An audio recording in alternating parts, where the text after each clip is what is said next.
Hello, BookTube. Sorry to be making these videos so late in the day, but I bet you can guess the culprit. It's the same culprit that it's been a few times in the last week or so. It was a beautiful, beautiful day.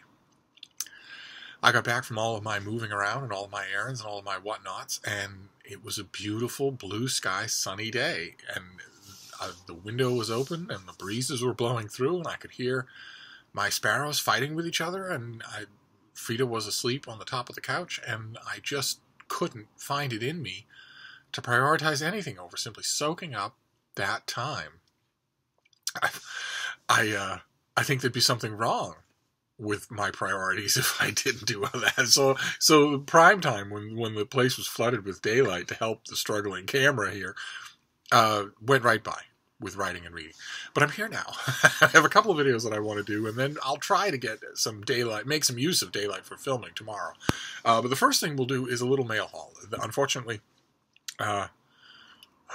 earlier in the day there was another mail haul that we missed. So we're limping along. We're doing okay. We're getting an almost daily showing of mail on this channel, but it's still not everything. It's still not complete mail haul transparency. But we'll see what these are 4 packages, and there are no boxes, but we'll see what they have. We'll see what might be of interest. Everything will be of interest to my little Frida Bean. We went on our sundown walk. We go on a walk at sundown to soak up the last light of the sun, because this dog very much does not like walking around in the dark, walking around at night in streetlights and car headlights and whatnot. It's not that so much that she doesn't like it, it's that she gets jumpy and nervous. I don't think she can see very well in the dark. First dog I've ever had that had that problem, who didn't have cataracts. So I try to minimize, and I certainly want to get in one last big people and sightseeing walk while there's plenty of light. So we did that, and it tired her out a little because it was rather long. And at one point on that walk, we encountered an old couple who walked. They take their exercise up and down the street here, and of course she recognizes them. This dog has an amazing ability to remember people who've been friendly to her. So she screamed and jumped on them, and they stopped and fussed over her. And the woman, the wife, just offhandedly said, "Boy, it's still so strange to see you without Lucy." And then she caught herself and sort of touched my arm and said, "Oh, I'm sorry. I had to tell her it's strange for me, too. It's very strange that my little hippo is not here anymore. It's very strange that Lucy never even met Frida. And they wouldn't have liked each other, or Lucy wouldn't have liked her, but still, it's weird. It's weird to be living in a different era, dog-wise, and not feel any different myself. But anyway, I'm hoping that she'll get her second win when she sees all these packages to tear apart. So what have we got here?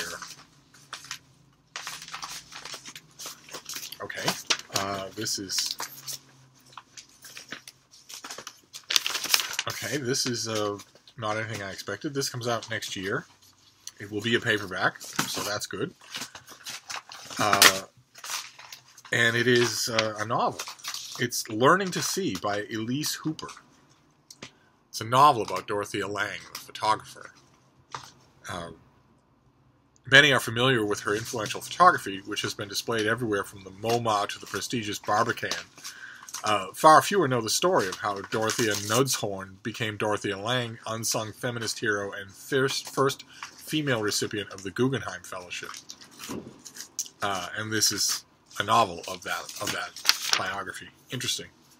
I don't think I've read hardly anything about this person, and nothing by this person. She wrote The Other Alcott, but I don't think I read that. Okay, well, so we start off with a book for next year, a novel. Let's see what we get next.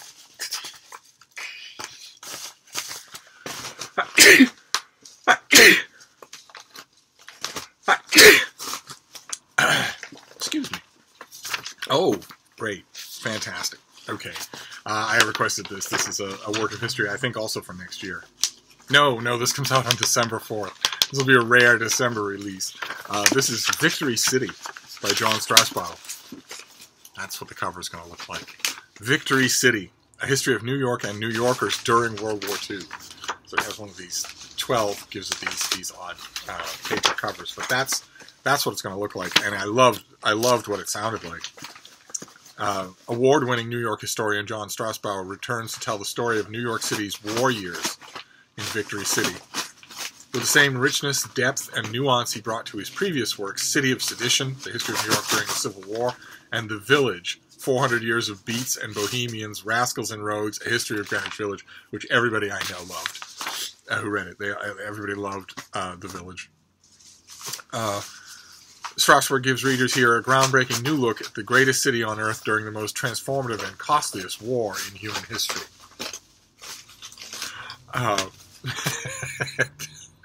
Okay. Well, I appreciate the enthusiasm there. Don't I? I do. I do.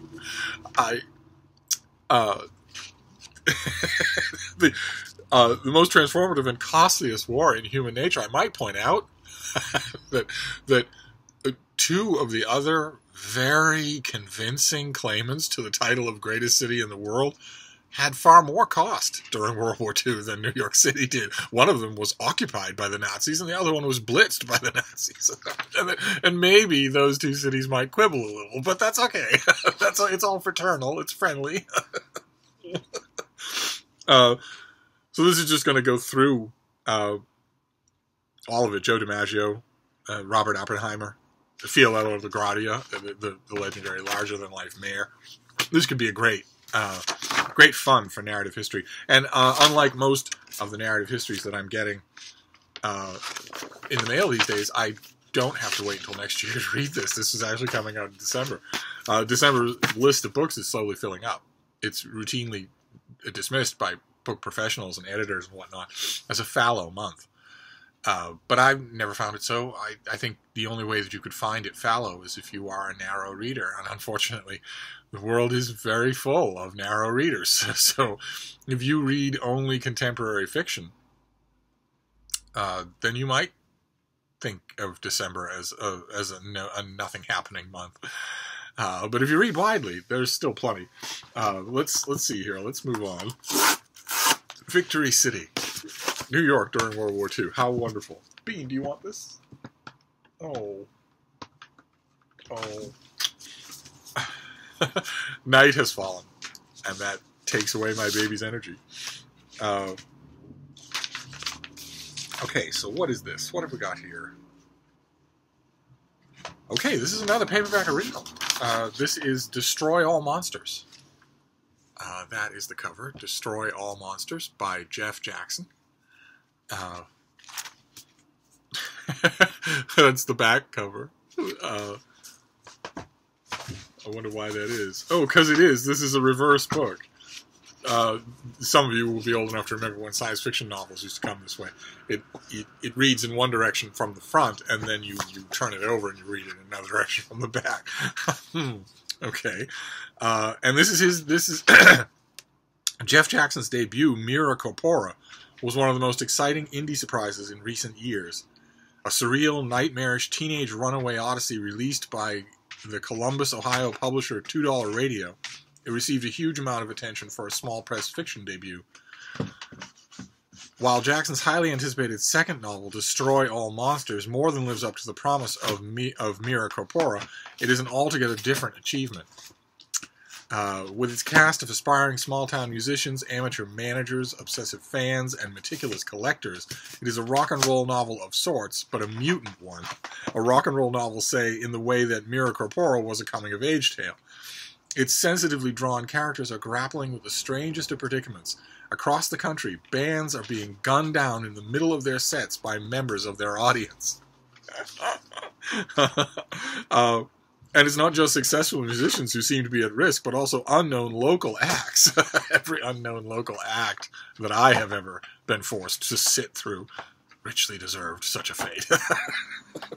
The bearded synth duo in Crimson Roads with a patchy sound system, the studiously sloppy garage rockets at the veteran hall battle of the bands, and the guitarists in black dresses performing at the outdoor patio in front of a giant video screen, they're all getting mowed down.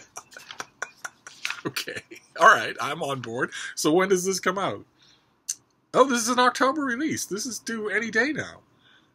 And it's a paperback original. Wonderful. Okay, well, I'm intrigued, and I can also jump right in. Because this is October, and I am feverishly reading all things October. So, all right. Slightly unconventional mail. Let's see what this last one is, and then move it on. What's that? Oh, there you go. Come on. Put your back into it. You don't get the book. You absolutely do not get the book. You get the packet. There you go. All right, what have you got here?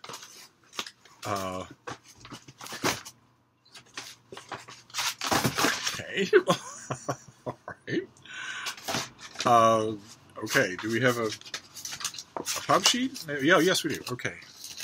All right, Mighty Strange here. This I did not request, did not see this coming. This has got to be soon. It's a finished copy. Yeah, this is October. This is If You Ask Me, Essential Advice from Eleanor Roosevelt. This is from Eleanor Roosevelt's syndicated advice column. One of the most admired and reviled first ladies in American history. Eleanor Roosevelt had a significant public career of her own as diplomat, humanitarian, and activist. In 1941, while still in the White House, Eleanor began to communicate directly with ordinary citizens through an advice column, If You Ask Me, which was read by millions in the Ladies' Home Journal and later McCall's. For the next 20 years, Eleanor candidly and thoughtfully answered the public's questions in an array of personal and public issues with wisdom, common sense, and humor. Okay. I wonder if we're going to get through all of this pub sheet without any mention of the fact that she mostly didn't write the column herself. I wonder if that's ever going to come up. This book distills some of this iconic woman's wisdom for contemporary readers. In an age where public discourse has grown divisive and tone-deaf, Eleanor Roosevelt's sage, well-reasoned opinions are surprisingly relevant and thought-provoking. Okay, it doesn't sound like it. Well, that's a little awkward. Okay, well, this is, If You Ask Me, not to be confused with the great Libby Waxman-Gelmer. None of you are going to remember that name or ever have heard of it, but once upon a time, there was a movie magazine called Premiere Magazine. And for a blessed stretch of time, it had a movie review / opinion column by Libby Waxman-Gelmer. It's just possible that Libby Waxman-Gelmer was a pseudonym. And the columns were hilarious. Absolutely hilarious. And they were collected into a book called If You Ask Me. That was the name of the column, If You Ask Me. So there'll be maybe a tiny amount of confusion.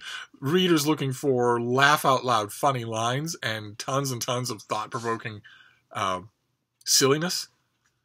I'm hoping that they buy the other, If You Ask Me, instead of this one. But how odd. A very pretty hardcover reprint of some of the advice columns of Eleanor Roosevelt. Okay.